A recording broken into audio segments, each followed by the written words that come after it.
This is London. The time is 13 o'clock. Welcome to an entirely unofficial pilot of what the BBC Korea service might sound like. 여기는 영국 런던입니다. 현지 시간은 오후 1시. BBC 코리아 서비스 실험 방송을 시작하겠습니다.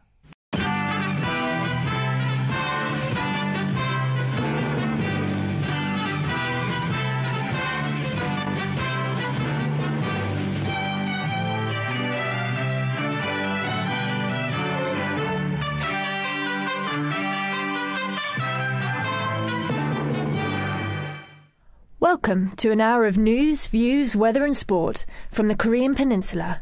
In today's programme,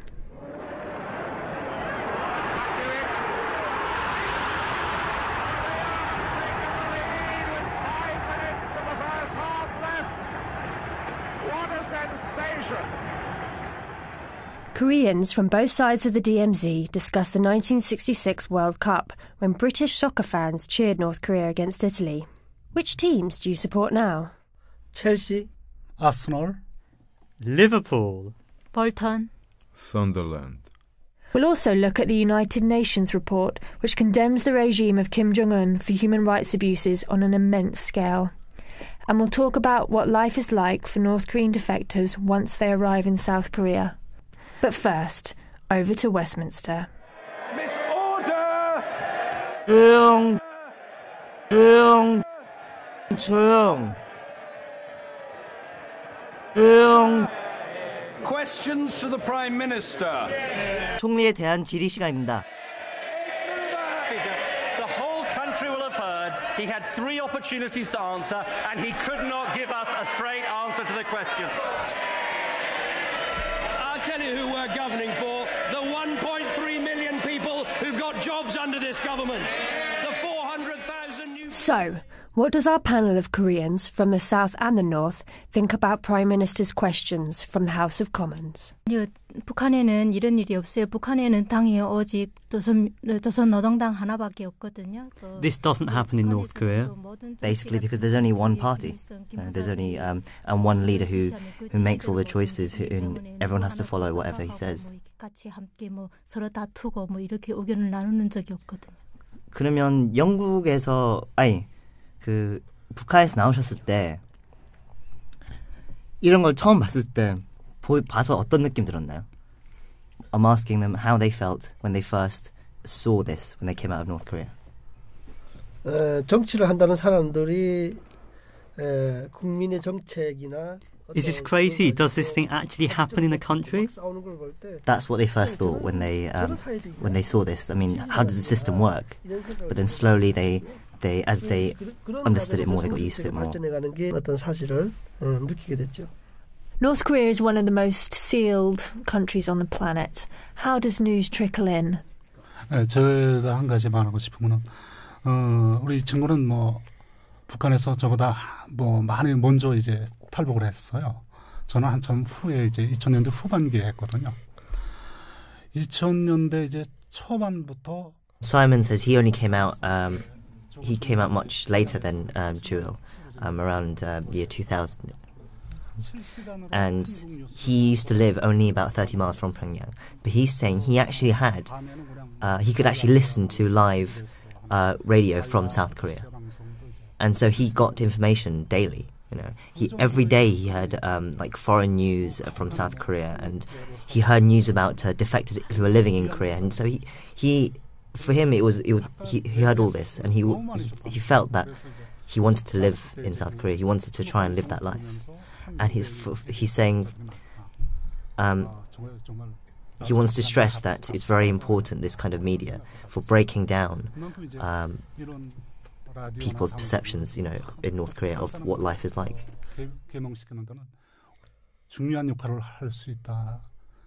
So for the North Koreans in the room, what's your view of South Koreans that you've met and experienced? Do you find them patronising? 교육, 이 남북 간 일간 차이를 교육을 통해 느끼는 것이 뭐냐면 The difference in thinking between North and South Koreans starts from the education, starts from essentially the brainwashing. And how this starts is basically from school, right from when they're born, as they go through school and until they die. They're only taught North Korean education. and North Korean, and 30% of North Korean education is about Kim Jong Il, Kim Il Sung, and the Great Fathers, and their own history. And because of that education, it's hard communicating with South Koreans when they do meet, because just the way, from when they were a child, from the way they were raised. And that gap is the problem for communication between the two countries. Critics of the Korean radio service say there's no point, it's a waste of money, the regime will block it. It's a pain we can do without. The people in North Korea don't have a voice. You're North Koreans here in London. You can give them a voice and you can reach out to the whole peninsula. Is that futile? 제가 이야기할게요. 돈이 비싸다. The first point that Jewel made was talking about money. It's easy to say it's expensive, it's costly, it's costing money. But when you're considering the issue of money against human rights, what's the more important issue here? For the critics who say that it'll be blocked and people won't listen to it, that might have been true in the past, in history, but it's different now. More and more people have radios. More and more people from outside of North Korea who are defectors are sending radios into North Korea. The defectors from South Korea are even planning ahead because they realize that North Koreans might not have electricity and might not have access to batteries, so they're sending solar radios and they're sending them in balloons in the hope that someone will find them. And as long as the programs are made and as long as the service is aired, there will be someone to listen to it. Now for some football. In 1966, England won the World Cup, in no small part thanks to North Korea knocking out Italy at Middlesbrough. Here's a clip.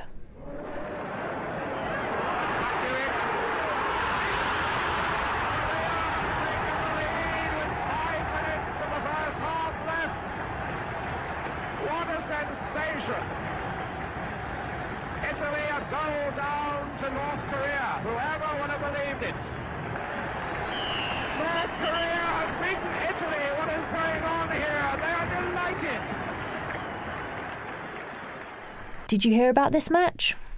네, 들어봤어요. 이전에 월드컵 때 북한이 월드컵 나가고. It's before their time, so they went around for the World Cup. But she said she had heard of it, especially when the 2010 World Cup came about, and there was a North Korean team representing in South Africa. How popular is football in North and South Korea? 그게 참 한마디로 설명하기 어려운 게 제가 뭐 중학교 대학교 사회 나와서 이렇게 쭉 걸치면서는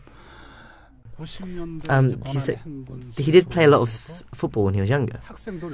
Simon, when he was younger, when he was in middle and high school, he played a lot of football, sports teams. But then after the 96, the famines came in.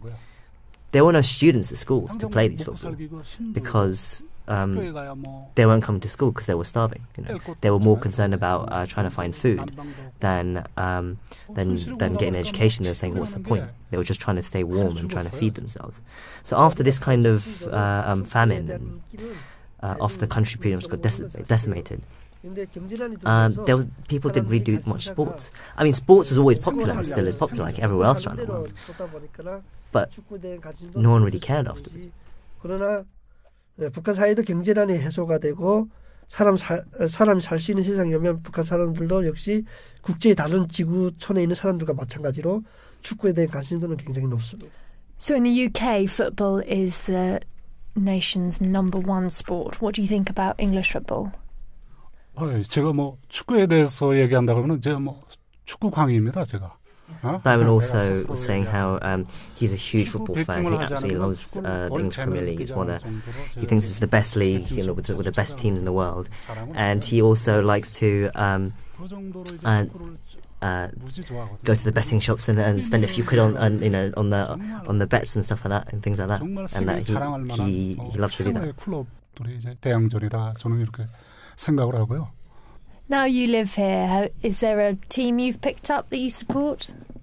Chelsea, Arsenal, Liverpool, Bolton, Sunderland. And who do you think Kim Jong-un supports? 김정은 좋아하는 팀 있을까요? No.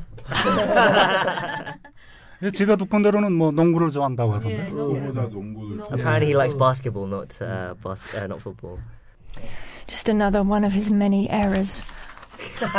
So one final question. A BBC Korean service? Yes or no? North Koreans? 필요합니다. Yes. So South Koreans? BBC Korean service? Yes or no? 네, 필요합니다. 100% agreement. And it's not just the people in this room who support a BBC Korea service. Many other MPs too lend their support. This is not a BBC production, but it has been made by people who passionately believe that the BBC should broadcast to the people of Korea. Thank you for listening. 감사합니다.